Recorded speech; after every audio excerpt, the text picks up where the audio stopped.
No, coraz lepsza się ta dżungla robi, wam powiem.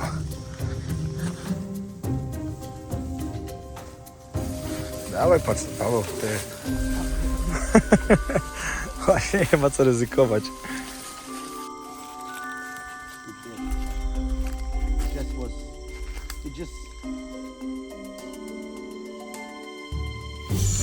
Patrzcie, jak sobie wiszą.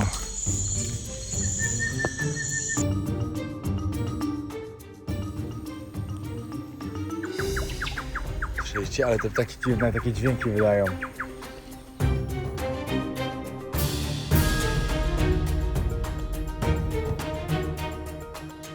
Patrzcie, tutaj namiocik i łowią ryby sobie tutaj z łódki.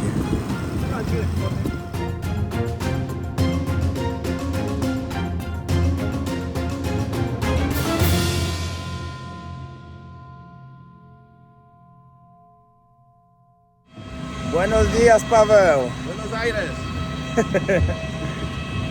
No i 5:30 wylądowaliśmy w Iquitos. W końcu temperatura taka jak mi odpowiada, aż mi jest ciepło. No, 5 rano jest Końcu. 25 stopni. Co ciekawego powinniście wiedzieć od razu na samym początku z Iquitos. Przede wszystkim to, że jest to największe miasto na świecie, do którego nie da się dojechać drogą. Można tu tylko albo dopłynąć, albo przelecieć samolotem. Patrzcie, jak tutaj wyglądają tuk-tuki. Macie motorek. Pan chciał 30 zeta, powiedziałem, że dam mu max 10.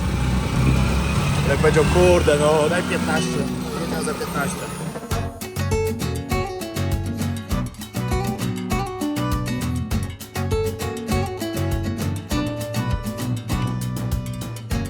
Dobra, dotarliśmy już do hotelu. Za pokój płacimy 70 zł. W samym centrum, jesteśmy na głównym placu. Także już wam pokażę. Tak wygląda Pablo. Tak wygląda. Dokładnie tak. Bez okien. Wiatraki tylko bez okien. Cena czyni cuda, pamiętajcie. 70 zeta. Dobra, idziemy teraz jeszcze na jedną dzielnicę zobaczyć. I na targ, taki najbardziej znany tutaj targ. No, tak wygląda główny plac w Iquitos. Wieczorami tu podobno jest ładnie oświetlone i w ogóle to podobno jest najładniejsza część tego miasta. A tu jest nasz... O, dziewczyna robi jogę tam. Na górze też jest miejsce posiedzenia. Hospedeja Nakita. Dobra, ruszamy na Balen Market. Balen Market jest najbardziej znanym marketem tutaj. I za to, że idziemy na market, później jedziemy do portu i później wracamy, 20 zł.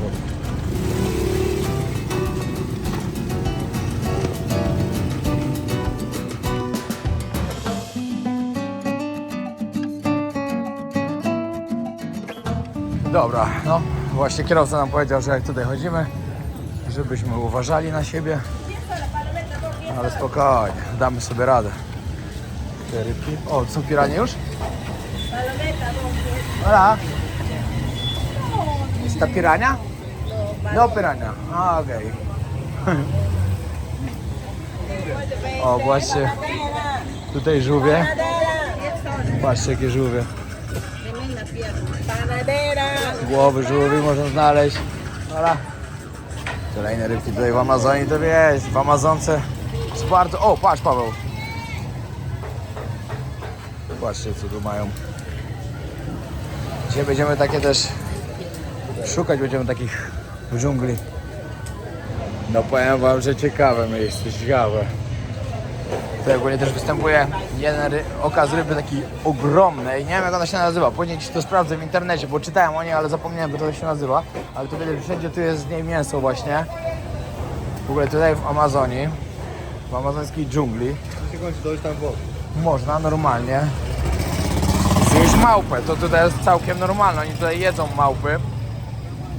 W ogóle tutaj też jest targ ze zwierzętami, które sprzedają po prostu żywe też. I było na lotnisku duży znak, że jest zakaz wywożenia właśnie stąd. Ale podobno ten handel też mocno kwitnie.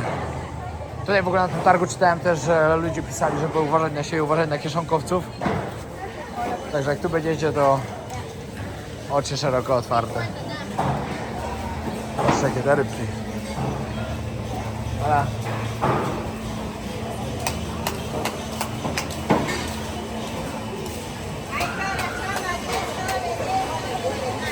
Ciekawe, gdzie piranie są. Jeszcze nie widzieliśmy pirani. Albo widzieliśmy, a nie wiemy. O, śmierdzi okropnie. Kurde, znowu pytałem panią na kolejnym stoisku o piranie. I ona znowu mówiła, że to nie pirania. Myślałem, że wiem, jak wygląda pirania, ale się okazuje, że chyba nie wiem. Zresztą dzisiaj sami też połowimy trochę. Będziemy łowić, a później robić sobie na ognisku chyba. Właśnie tutaj robią banany. I to jest przysmak też tutaj. Czyli te robaki. Próbujemy? Dawaj, zjemy. ¿Cuánto cuesta uno? ¿Cinco?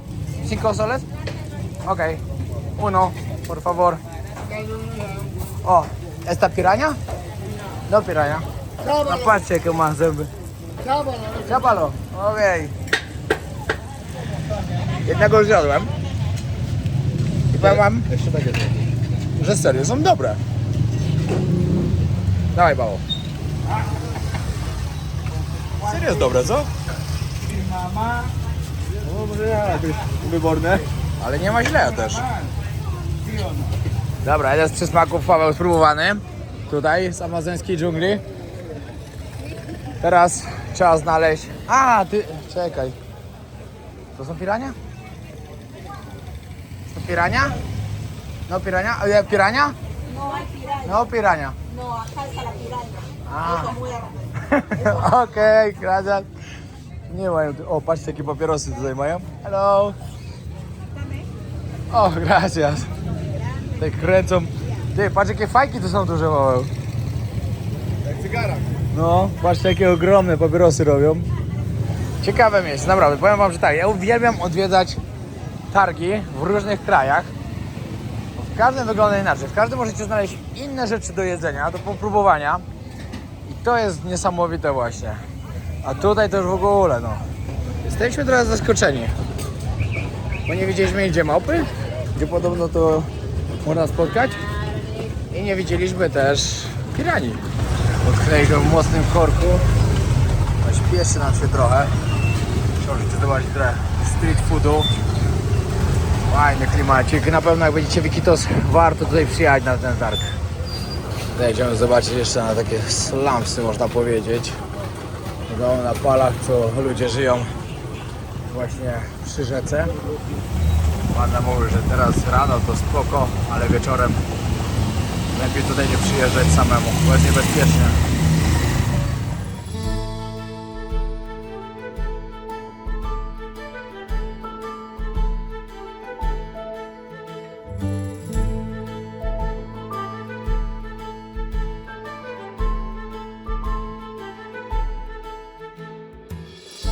No, zapytaliśmy kierowcę tuk-tuka. Mówimy, kurczę, no co, ludzie tu piranii nie jedzą? Mówi, jedzą, ale w dżungli, bo w mieście jedzą lepsze ryby. Że pirania nie jest podobno jakaś taka super dobra. Spróbujemy później. Wiem, że dla niektórych z was to może być szokiem, no ale co kraj to obyczaj. I tutaj to, co ludzie wyniosą z dżungli, to po prostu jedzą. A w dżungli też ludzie, którzy tam mieszkają, jedzą małpy. I to jest tutaj normalne. W Wietnamie zresztą też. W górach normalnie ludzie też jedzą. Plecaki spakowane.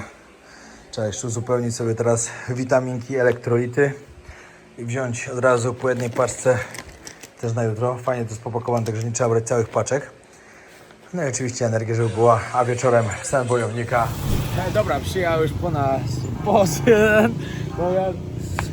Z drugim panem idziemy do Amazonii. Samochodem najpierw jedziemy. Taka wyprawa chodziła za mną już od bardzo, bardzo dawna. Naprawdę jestem tak podekscytowany, bo zrobimy coś fajnego i może komuś z was też podpowiemy, żeby to też zrobić. Także super, zaczynamy. Dobra, dojechaliśmy do pierwszego miejsca, jakieś 1,5 godziny.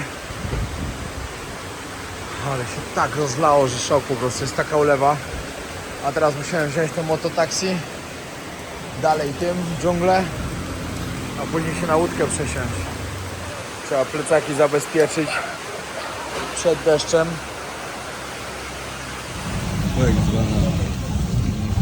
O, jak widzicie, z całą dostawą bananu.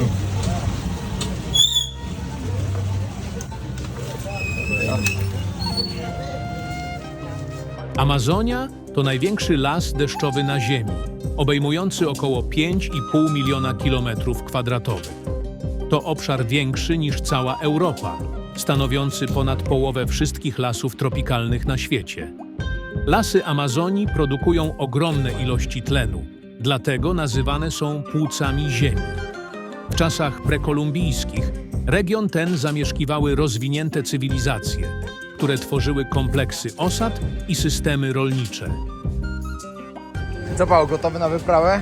Jak najbardziej, zawsze. Całe szczęście przestało padać.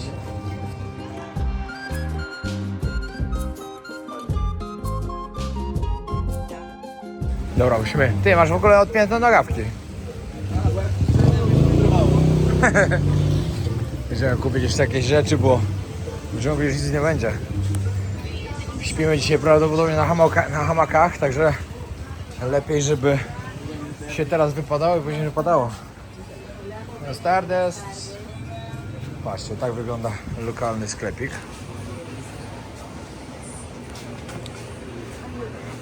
Inka Cola. Wodę taką dużą będziemy, nie? No, weź dużo, no. Patrzcie oczywiście, co można kupić do dżungli. O, coś się sypie z tego. Maczetka. Co to za biały proszek się z niej sypie? Dobra, mamy jeszcze chwilę czasu. Przejdziemy. Powiem wam tak. Bardzo dobrze, że kupiliśmy buty większe, bo już się przydały. Bardzo dobrze, że mamy peleryny, które zakrywają od razu plecak. I dobrze, że mamy czołówki. Przygotowaliśmy się w miarę okej do tej podróży, nie ma co gadać. Ale to jest tylko zakupowo, bo na pewno nie... Logistycznie. Logistycznie to się tragicznie przygotowaliśmy. Za nami już Amazonka, ale to nic. Po pierwsze, to nie, że ja się źle przygotowałem. Ja uważam, że najlepszy plan to go po prostu nie mieć. I my na przykład do dzisiaj, do 6 rano, wylądowaliśmy o 5:30, do 6 rano nawet nie napisaliśmy do nikogo w sprawie wyprawy do Amazonii. Dopiero jak siedzieliśmy przy śniadaniu, mówię, a dobra, napiszę do tego typa. Zobaczymy, co odpisze. No i napisał, że się widzimy za 2 godziny i ruszamy do dżungli. Tutaj wszyscy widać, że żyją. Hola, ¿cómo estás?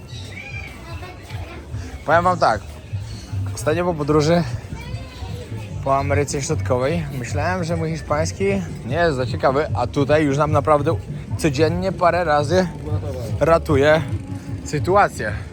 Czyli coś se tam po tym hiszpańsku już gadam, ale naprawdę chciałbym się nauczyć komunikatywnie mówić.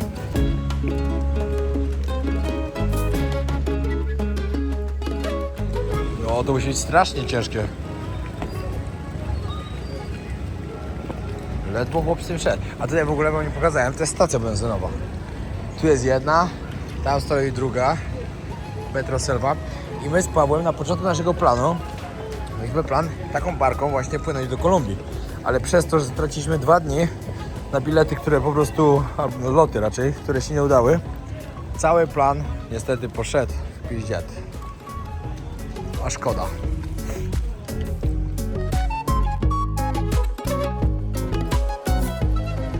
Gdzieś tu mamy iść, tutaj nasza łódka gdzieś stoi. A, taka, z dachem. Nie, to nie ma źle. Jak w Tajlandii. No, ale tam były lepsze, tam mają hotele normalnie skórzane. O tak, no. Patrzcie, tutaj sobie śpią, dom zrobiony. How long?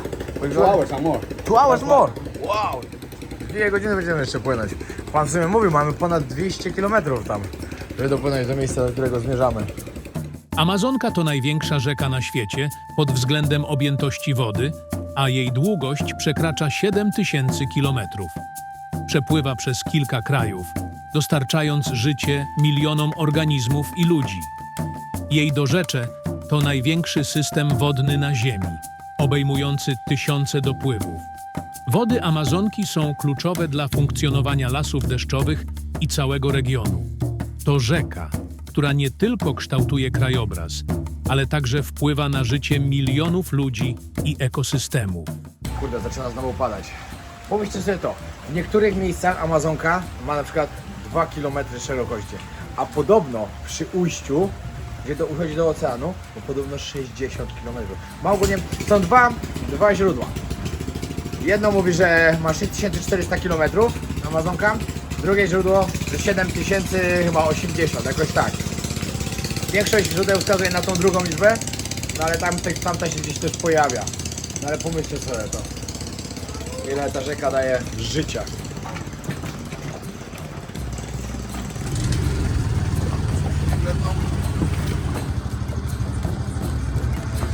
Zaczynamy 2 godzinki podróży teraz Amazonką.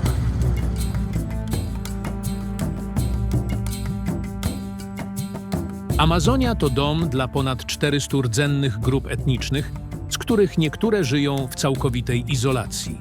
Ich życie jest głęboko związane z lasem, który dostarcza im pożywienia, schronienia i leków.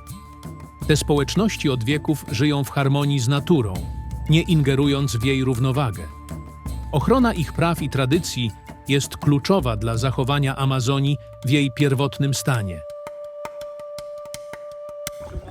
Przewodnik przed chwilą nam pokazał, jaki duży żółw był, co nie na brzegu. Mówię tak, ach kurde, ale by było fajnie go złapać, byśmy zjedli. Ale mówię, że złapać żółwia to jest bardzo ciężka sprawa. Że jak już łapią, to się czają z siatką, zarzucają siatkę i wtedy się udaje, bo tak to nie jest łatwo. Dobra, przyjechaliśmy teraz tutaj na checkpoint. Nie wiem, czy muszą nas tu zarejestrować, czy co, ale pomyślcie to, pan mówi, że jak jest końcówka sezonu deszczowego, czyli koło marca, to woda dochodzi aż tutaj do góry, jeszcze ponadto, dlatego są doły na balach, bo tu wszystko dalej jest zalane. Patrzcie, jak wysoko my jesteśmy. Ta woda się musi podnosić, nie wiem, z 10 metrów do góry. No. Dobra, Paweł. Tak jak na tych filmikach Muay Thai. Wszystkie? Jedne chociaż. Ale polegam są zasadzone. No, ale bardziej tam bananów się zgłosi. Ale tak gęsto to jeszcze nie widziałem chyba nigdy w życiu. No ale tam w środku trochę jest, no. Co ciekawego nam teraz powiedział jeszcze przewodnik, że teraz jest w miarę okej wody. Mimo, że i tak jest 10 metrów mniej niż normalnie, bo wiecie, dopiero się zaczyna sezon deszczowy. Ale mówię, że na przykład jak był sezon suchy, 2 albo 3 miesiące temu, to nie było w ogóle wody. Było po prostu suchutko. Mówi, że ryby umierały, delfiny umierały, żółwie umierały. Wszystko po prostu umierało. Mówi, że w niektórych wioskach to ludzie z jednego brzegu Amazonki na drugi mogli sobie przejść po prostu, bo było tak sucho. Straszne. Także teraz jesteśmy w dobrym okresie. Były właśnie 2 delfiny. Czekajcie. Może się uda, właśnie widziałem. Może się udaje zobaczyć jeszcze gdzieś. Zaraz będzie, że bajki opowiadam. Że wszystko widzę, ale nie na filmie. No ale to ja muszę mieć cały czas włączoną kamerę, bo to jest pół sekundy i już nie ma. Pierwszy raz w życiu w rzece widzę delfiny. Pytałem właśnie przewodnika, czy tu ludzie jedzą delfiny, skoro one tutaj są. Ja mówię, że nie, że ludzie normalnie nie jedzą delfinów. Chyba, że po prostu w dżungli tam Indianie, no to no oni tam jedzą wszystko. Mówię, że pewnie też delfiny jedzą, ale tak to, że normalnie się ich tu nie je. No tutaj wam powiem, że już jest naprawdę klimat mocny. Już taka prawdziwa dżungla amazońska. Właśnie za niedługo dopływamy do miejsca, w którym będziemy schodzić z łódki i ruszamy dalej. Amazonia to dom dla około 10% wszystkich gatunków roślin i zwierząt na świecie. Znajdziemy tam ponad 400 miliardów drzew, reprezentujących około 16 000 gatunków. Występują tam niezwykłe zwierzęta, takie jak jaguary, różowe delfiny, anakondy i tysiące gatunków ptaków. Co roku naukowcy odkrywają w Amazonii nowe gatunki, zarówno roślin, jak i zwierząt. To czyni Amazonię jednym z najważniejszych miejsc dla nauki i ochrony środowiska. Panie i panowie, ruszamy w dżunglę. Co zobaczymy ciekawego. Mają tu jak trochę tajski czas. Mówili, że 2 godziny, a płynęliśmy chyba 3. Najgorsze jest, że zaczyna padać trochę. No ale dopłynęliśmy do miejsca, gdzie mieliśmy być i ruszamy dalej. Ale powiem wam, że klimacik jest naprawdę super. Zero zasięgu, tylko słychać naturę. Pięknie. Patrzcie, jakie niesamowite gniazda mają ptaki tam na drzewie. Chyba nie widziałem jeszcze nigdy takiego czegoś. Co chwilę jakiś ptak tam wlatuje i wylatuje.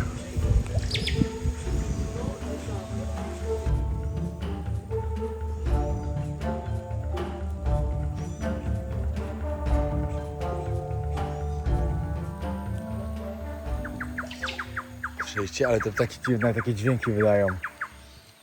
W ogóle przed chwilą spotkaliśmy chłopaka z Portugalii, który jest tu już parę dni. O kurde, zaczyna lać. I pokazywał nam tak. Anakondę, taką z 2,5 metra. Widzieli wczoraj. Pająków mówi, że tarantul to w ogóle pełno wieczorem zobaczymy. To żeśmy się tego spodziewali.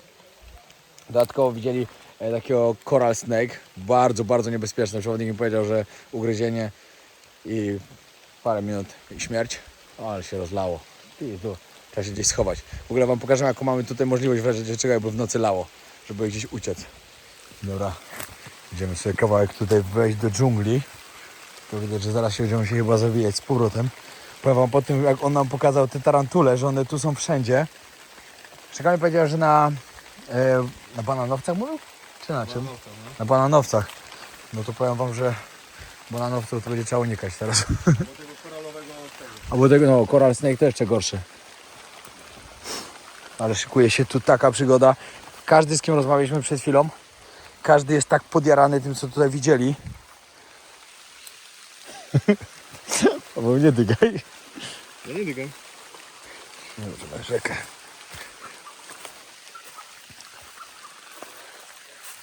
To jest niesamowite, że on nam powiedział, że jak tutaj jest normalnie w marcu, to tutaj, gdzie my stoimy, to jest woda normalnie. Dobra, Paweł. Bawi się w Bear Grylsa. Maczeta to raz, ale dwa, zacznie od jedzenia mrówek. Musisz jakoś przeżyć w dżungli. Najpierw jedz mrówki, później się zajmiemy anakondą. A na końcu pająki będziemy smażyć. No, jakieś owoce, faktycznie.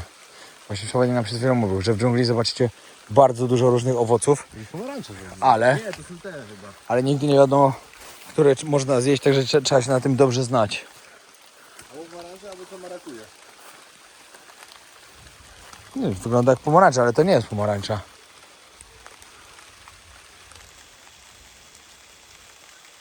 Albo jest jakaś mandarynka taka? Nie wiem, ciężko powiedzieć. Nie wiem, w jakich warunkach to może rosnąć.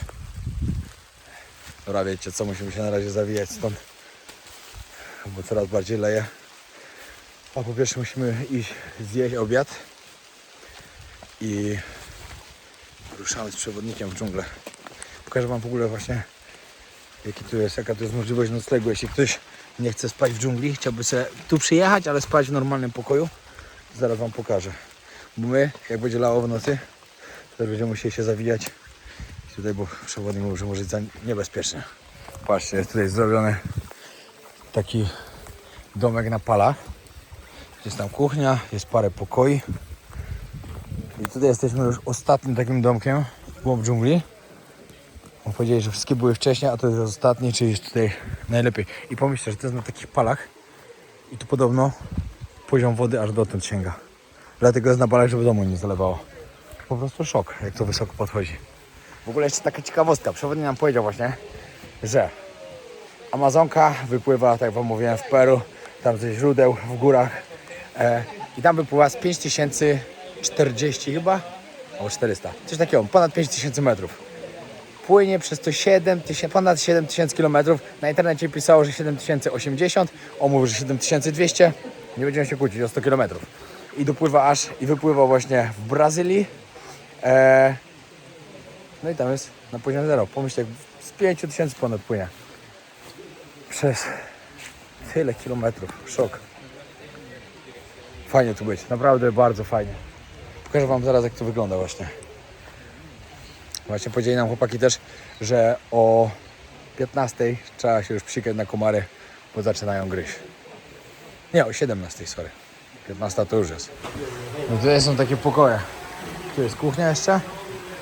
A tu są pokoje, ale nie będę... Czekajcie. Pokażę wam tak szybko. Tak wyglądają pokoje. 4 łóżka w środku. Tutaj jest no tu też są 2. A to możemy tu z Pawłem będziemy spać, nie wiem. No i moskitiera oczywiście przeciwko komarom. No i tylko blacha. Tak to wygląda. Także jak ktoś chce przeżyć przygodę w dżungli, ale jednak nie jest za bardzo za tym, żeby spać gdzieś na hamaku, no to jest możliwość też takiego spania właśnie. ale my chcemy przygodę. Mam nadzieję, że deszcz nie pokrzyżuje naszych planów. Dobra, zaraz będziemy ziewać, a dzisiaj po tym co jedliśmy już, czyli robaki, jeden street food, ten street food był taki niedobry po prostu, że szok. Powiem wam, że na takie okoliczności w podróży 2 paczuszki rapacholice od Herbapol.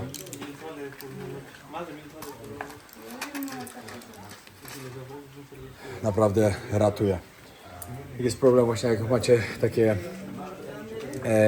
no jecie dużo street foodu, jecie jakieś fast food i tak dalej, na bóle żołądka, na niestrawność, na wzdęcia, tabletka dziennie jest naprawdę dużo, dużo lepiej. O, wypadło. Także polecam. Jak wiecie, chcę wam dawać jakieś tipy podróżnicze, także to jest mój tip podróżniczy. Miejsce takie jest, jakie jest, po środku niczego, także przyda się rapocholin C.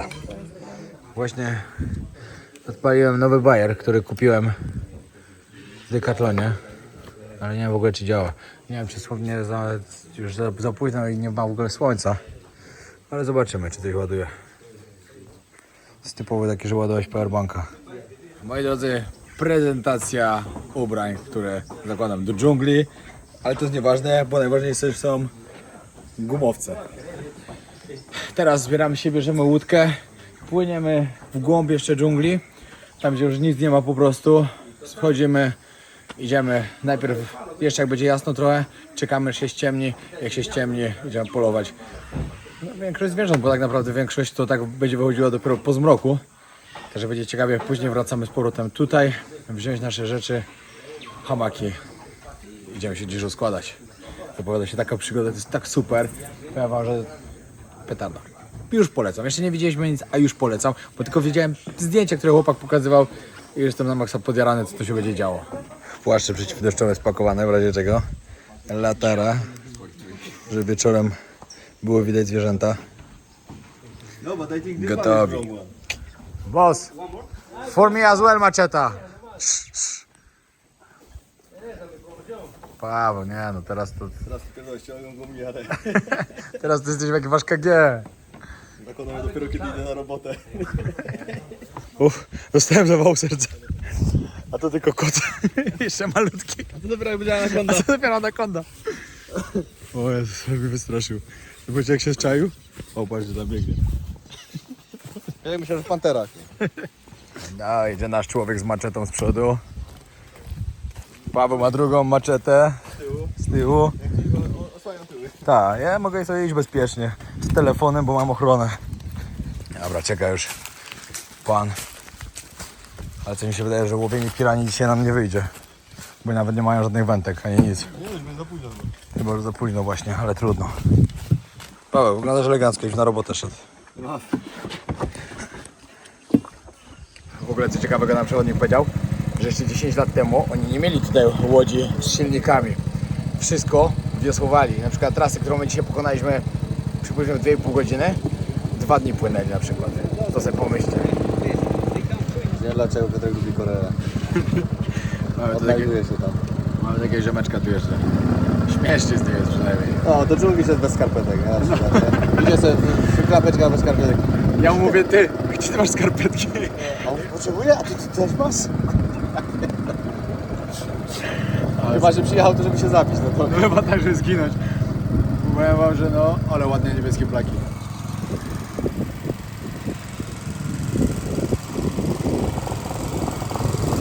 I podkreślę, kogoś zaciupię, to nie moja wina, to będzie instynkt. to będzie samo takie, ale chciałbym wam jeszcze o tym powiedzieć, iż bo ktoś może go zacząć, że poszedłby sam do dżungli. Nie. Jakbyś poszedł sam do dżungli, to na 90% byś zginął. Jak wczoraj znaleźli anakondę. No.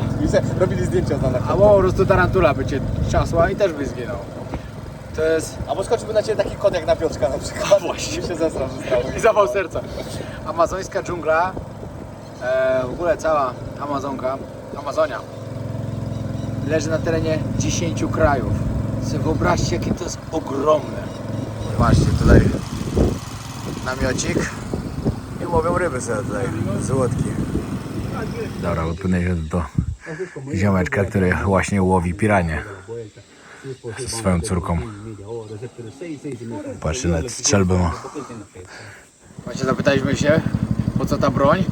To właśnie kiedyś używali tego, bo jaguary ich atakowały lub inne dzikie zwierzęta, a teraz mówi, że no już nie ma tutaj takich jaguarów, że raczej kajmany, no, dla własnej ochrony bardziej takie, wiecie, potrzebuje normalnie, ale że dalej można tutaj zobaczyć w Amazonii, ale by trzeba było iść naprawdę, mówię, że 3 tygodnie w dżunglę po prostu, bardzo, bardzo głęboko.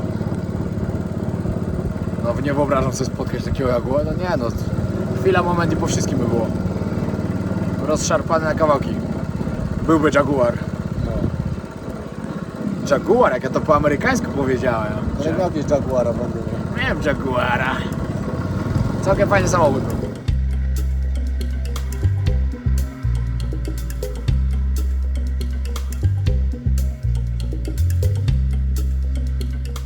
Dobra, Paweł, idziesz przecierać szlaki. Monia to mnie zabija, jak to zobaczy. Że ja ci pozwoliłem iść pierwszemu, Paweł.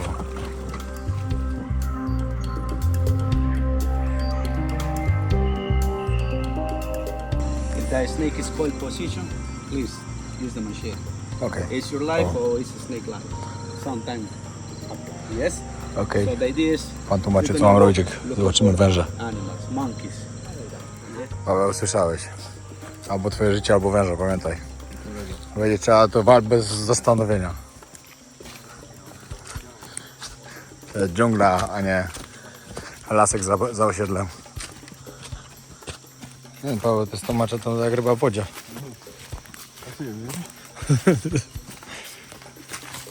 He's dead, I think. He's dead? Yeah, I think. To jest pierwszy wąż.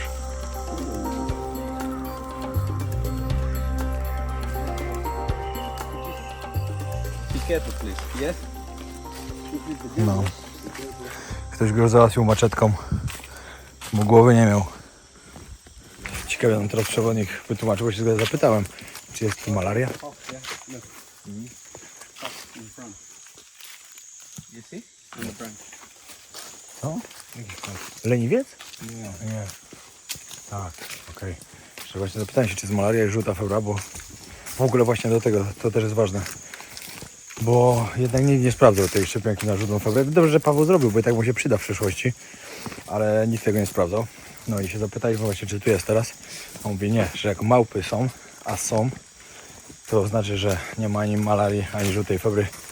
Bo one po prostu no jak gdzieś panuje, to nie przebywają w tych miejscach. A tutaj jest dużo małp. Też ciekawe. Takim swoim życiem żyje taka dżungla. Przewodnik właśnie tam opowiadał, But it's not like that. jak It's not like that. kiedyś widział It's not like the movie. tutaj. When the boa is this big, like, I don't know, 3 or 5 meters. No właśnie opowiadał, że widział 6-metrową anakondę, ale to mówię, że z 15 czy 20 lat temu. Jaguara widział 20 lat temu. Plus jeszcze takiego dużego kajmana. Też mówię, że parometrowego. Bardzo dawno temu. Tylko się pytaliśmy, jakie tutaj miał takie sytuacje. Bo to jest gościu, który wiecie, jest z dżungli po prostu. On się urodził w tych regionach, także on zna jak własną kieszeń. Dobra, Paweł, przecieraj szlaki.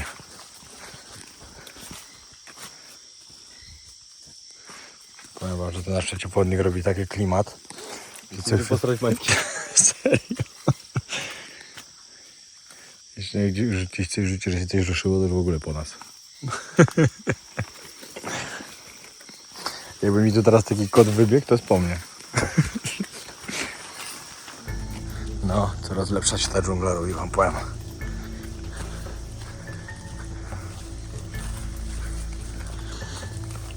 Ile wracamy? Ty, ja powiedział, tu po ciemku będziemy łazić za chwilę. Przewodnik powiedział, że po ciemku są najlepsze zwierzęta. Że najwięcej ich wychodzi. Te latarki na głowę idziemy. Powiem wam tak. Przed chwilą się naglądaliśmy tak zdjęcia tarantul. Teraz każda pajęczyna, którą mijamy, jest ten gigantyczny tarantula. Czy gdzieś tam nie siedzi. Ale zobaczymy, jeszcze wam pokażemy. Nie wiem, czy w tym odcinku, czy w kolejnym. Prawdopodobnie w kolejnym, ale wesoło. Dawaj, patrz, Paweł, ty. Właśnie nie ma co ryzykować. Coraz gęściej się robi.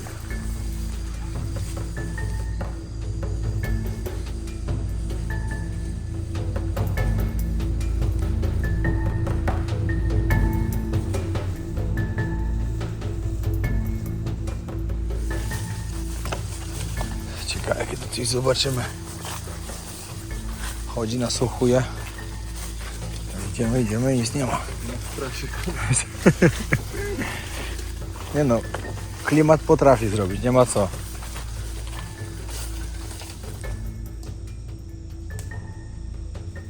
Dobra, płyniemy dalej.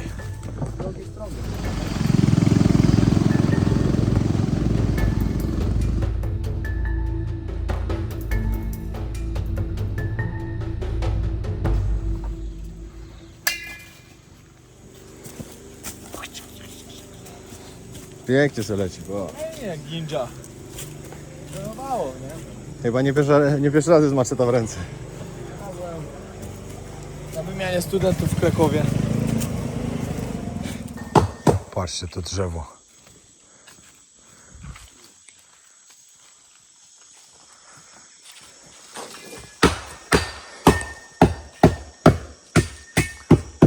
Mocno wygląda.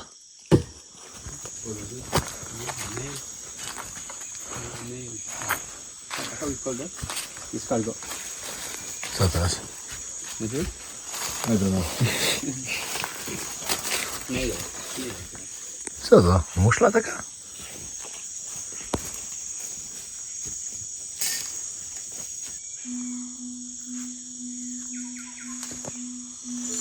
Patrzcie, jak sobie wiszą.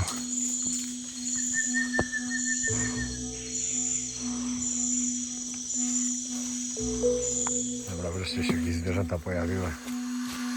Jak szliśmy, nic się nie działo.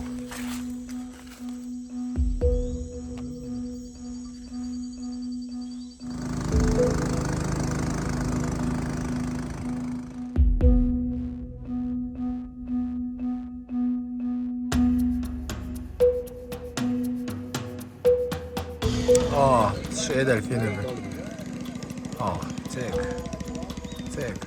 3 są.